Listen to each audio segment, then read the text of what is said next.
Hi, everyone. My name is Lydia Martinez. I'm with Elle Marketing and Events, and I'm here today with Kaitlyn, who is Yeah. our marketing strategist here. Happy New Year, Kaitlyn. Happy New Year to you. I'm really excited for 2023. I am too. I am so excited because you and I just recently went through the marketing strategy for Elle Marketing and revamped the whole entire thing. We're going to be rolling out some new things. We really looked at what we are doing, what's effective. And from there, we're starting to work on the implementation piece, which is really, really exciting to me. And we've set some goals, we've set some resolutions, we've set some ideas for what we want to be creating this year. And so now I wanted to get your support talking through what other people can be doing to set realistic New Year's resolutions for their businesses and for their marketing strategies. Yeah. One of the things that you and I sat down together and did was taking stock of what we were already doing, and then looking at our goals for the new year and how we wanted to grow our marketing. And that's something that I feel like every business owner should sit down and do, especially at the beginning of the year, because you're getting ready.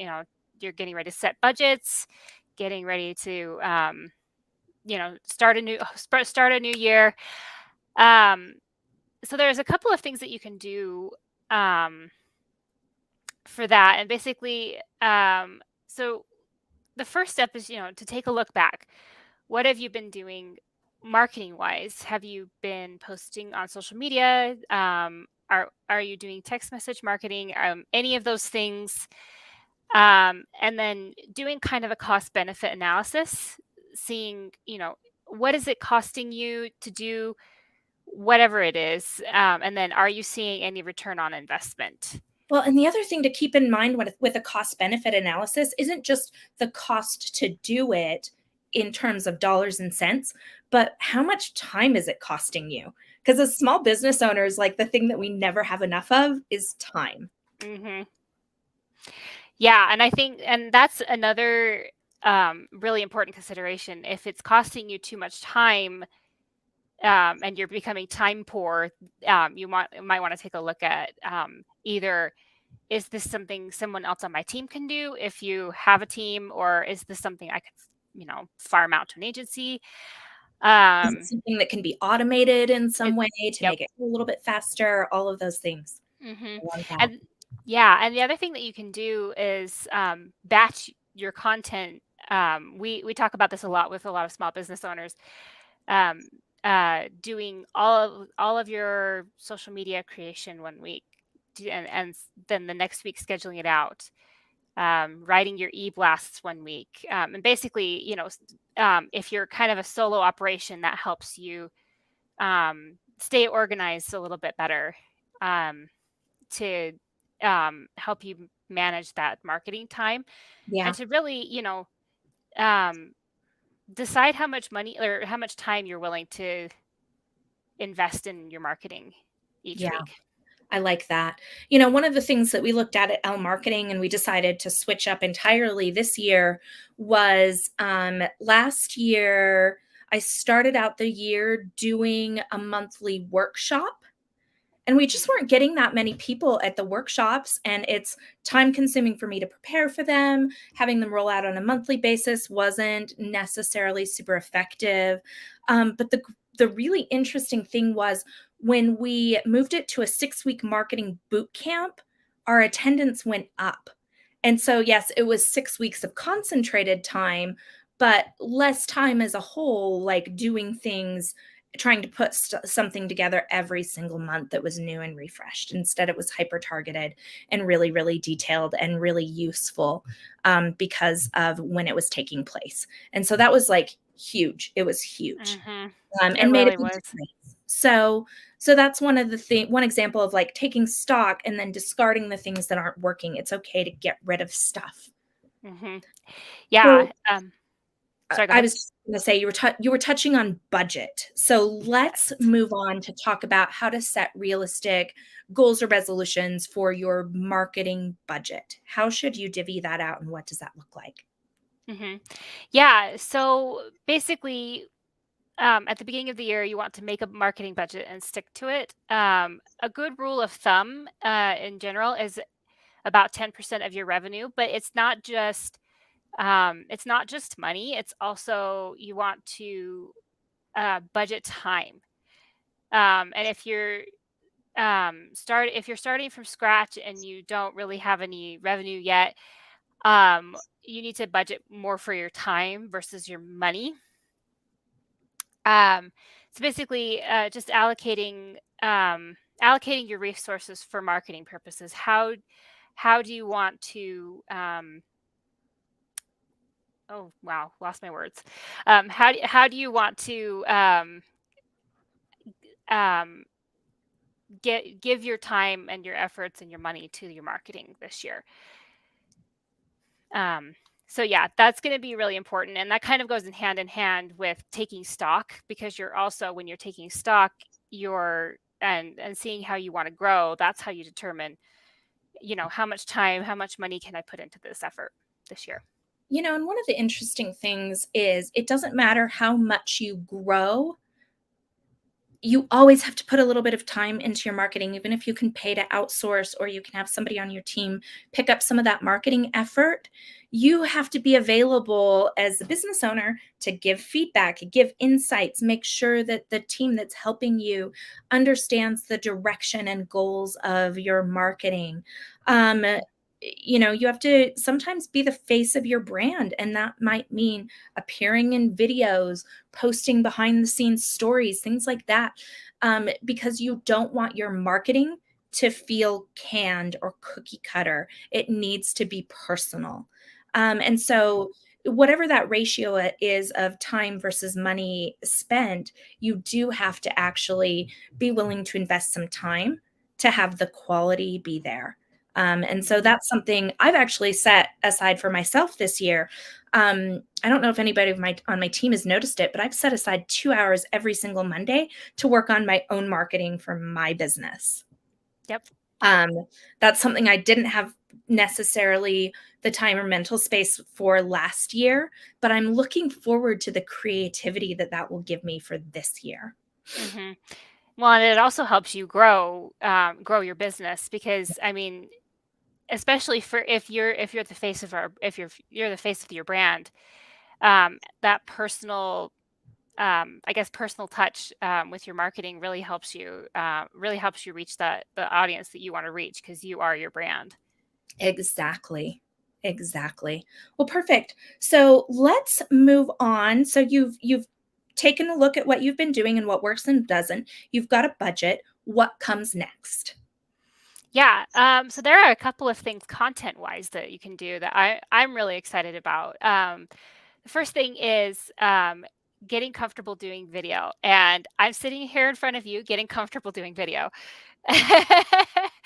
um, because video is the king of content right now. All the major social media platforms use video, and the the algorithm gods, they like video better than static posts, which is one of the reasons why video content is so important, because it will be, the algorithm boosts it more, so it'll be seen by more people. Um, and you can really, it's that really, like, kind of that face to face personal thing that we were talking about before, where um, you can really be the face of your brand, and people can get to know you, especially if you're like a solopreneur. Um, so that is one thing for sure, especially this year, to get a little bit more comfortable doing video content. Um, and it's like I said, I'm trying to get comfortable with it this year too. So we'll all be in the same boat together. Uh, Which is a TikTok trend of a little boat sailing away. So join in, yep, everybody.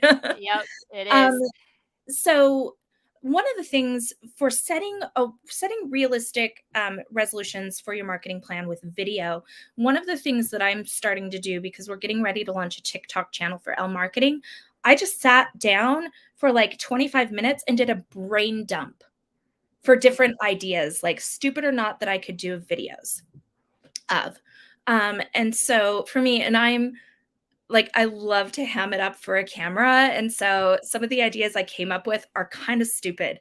I may not even use them, but at least it got me going and got me in the mindset of doing it.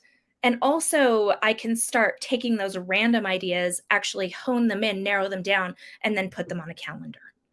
Yeah. And so that's one of the things that I've been working on. And I've actually set aside marketing time later this month to start recording those videos and to give myself space to get comfortable doing it when I'm not going to feel just stupid. Well, and most like creative types and most like coaches will tell you dumping it all out on a piece of paper, good or not, um, that helps you kind of be creative, and then you get it all out there, and then you can start saying, okay, I can do this. This will work. No, I don't like this idea, but maybe it sparks another idea. Exactly. Um, I'm the queen of the like post-its. And mhm, that's how I usually start. yep.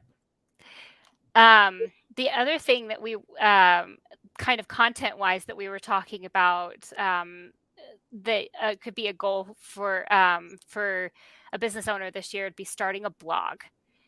So blogs are a great SEO tool to help you rank in search engine results, and they help your customers get to know customers or clients learn more about what you do for your company and help them get to know you and your services or your products a little bit better. Um, and there are a few steps that you can go through to kind of get started on that blog. So one of the things that the very first step would be like set up a schedule. How many blogs can you do per month? Okay, is it one? Is it two? Can you do one every week? That's kind of more on the ambitious side, but so anyway, setting up a schedule, putting it in your calendar to have some blog posts going, and then picking your topics in advance. We plan our topics out um, usually quarterly, so we have about 3 months worth of content going, which is a pretty good rule of thumb because that way it can kind of still be fresh, but you also have a good plan for the next 3 months. Another good just general rule of thumb, if you are going to start a blog, you can outline it before you start writing it. Getting those ideas, it's like we talked about with the post-it notes and the videos, getting it all out on paper, kind of doing a brain dump, and then starting to organize and write it. And another thing that, another tool that's been really useful for me is speaking it out loud instead of writing it. You can record yourself and transcribe it, or you can. There are some free transcription apps that you can use, and then once you've kind of said it all out loud, you can kind of format it, organize it a little bit better. Do an intro and a conclusion, stuff like that. I love that. And that's something that I really discovered this year. A lot of times my brain works faster than I can type. Mm-hmm. And so one of my new things that I started this year, I went back to one of my original kind of like foundational loves, which is food writing. So I am the food writer for Salt Lake Magazine. And this is totally a side gig. I have a very full-time job. I don't have a lot of time to work on it, but I love getting back to my roots, which is talking to food producers. And so Mm-hmm. one of the things that I discovered was that I could actually talk out my writing for Salt Lake Magazine faster than I could type it. So I say it, I capture it with a voice to text. There's some editorial involved when you do that, but it allows me to write a write like an article or a blog post so much faster than I would usually be able to do it. Mm-hmm. And then I run it through Grammarly and things like that, but it also infuses my personality into the blog post. It shows what I'm passionate about. It allows me to use more natural language. It feels more approachable to the point that the Salt Lake Magazine staff, they were like, "We love your writing style." And I was like, "It's my talking style." Um, and so like that was something that was a game changer for me when I'm churning out, 7 to 8 articles a month for them, that's a lot of writing. Mhm. Um, and I've cut it down so much to the amount of time that it takes me to actually get it done. Yeah. So Um, that's something that's like a total cheat code. mhm. 100%. And I love using transcripts when I'm interviewing someone for a blog. I do it all the time. It's really fun because I get to sit there and talk to them instead of being worried about taking notes, and that kind of leads to more organic conversation and questions. And it's um, it's hands free, which I love because you're right. My brain works a lot faster than my hands. So Yep. So we talked about doing blog posts. We talked about doing video. One last thing I wanted to talk about as far as setting realistic resolutions was a content calendar. This is Mhm. another game changer for your marketing. It helps you avoid what we call here desperation marketing, which is like "Oh my god, there's a blog post I'm supposed to do. It's due today. I don't even know what to do. And then you freeze and then you don't do it, right? Mhm. So how does a content calendar help you avoid desperation marketing and the panic and stress that comes with it? Well, you know me as the marketing strategist, I love me a good content calendar. And content calendars are lovely because they help you stay organized and on track with your marketing. And you can plan out, it's like I said, we usually do quarters, plan out like 3 months of content. And so it's already there. You don't have to think about it anymore. All you have to do is create it. So there's already a schedule, there's already a plan, and you've created this beforehand so you don't freak out and do desperation marketing, which, spoiler alert, desperation marketing isn't all that effective. It doesn't work. No, it doesn't. So, yeah, content calendars are fantastic way to help plan out your year, and help you break it down by week, by even by day. It's super useful tool. And let me tell you the objection that I always hear um, from people where they'll say, well, a content calendar or a social media calendar or social media strategy, it doesn't leave room for like, what if something changes? What if there's like a spontaneous social media trend I want to participate in? Um, the thing about a content calendar, because you are working ahead and getting your content done in advance, it actually gives you more freedom for the Mhm, last minute stuff that comes up that you might want to participate in because your blog posts are written and scheduled in advance. Your e-blasts are written and scheduled in advance. Your social media is scheduled out in advance. It's all done and ready to go. mhm, And that's huge because then if something comes up on a whim, you're able to take care of it because you actually have time, space, and mental creative energy to like join in the fun part of marketing. Um, and it gives you so much more freedom. And then if something does change, like you thought you were going to do a sale and you need to push it back, or you had a launch that like just isn't coming together, you still have the content. You can just reschedule it or refresh it or tweak it or adjust it. It's so much easier to do that than to scramble to do it in the first place. yep. It's more of that desperation marketing. Desperation marketing will stress you out more than anything else. We could do an It's true. entire conversation just on desperation marketing if we're being honest. Yep. Um, Kaitlyn, thank you so much for joining us. Any final thoughts or words? Yeah, one of the things that I always like to tell people, if you are really struggling to figure out what you want to do in the new year, we're always happy to dive into your marketing with you and take a look and help you get organized. And it's actually really fun for me. I love the detective work um, involved in helping people create a plan for their marketing, which I realize is a hugely nerdy thing to say. But yeah, and if you need any help with your marketing, please feel free to reach out to us. Kaitlyn, the Sherlock Holmes of the marketing world. I It's love so it. much fun. I love it. It's like Kaitlyn said, if you have any questions about how to take stock in your marketing efforts and analyze if it's working, about budgeting, how to create a marketing budget, content calendar, blogging, video content, strategy for those things, please reach out. We're really happy to help you. We also have our 6-week marketing boot camp launching on January 20th. So we're really, really excited about that. We put links below for getting your tickets for that as well. And then finally, again, if you have any questions, please do reach out. We would love to hear from you. Take care, everybody, and thanks again.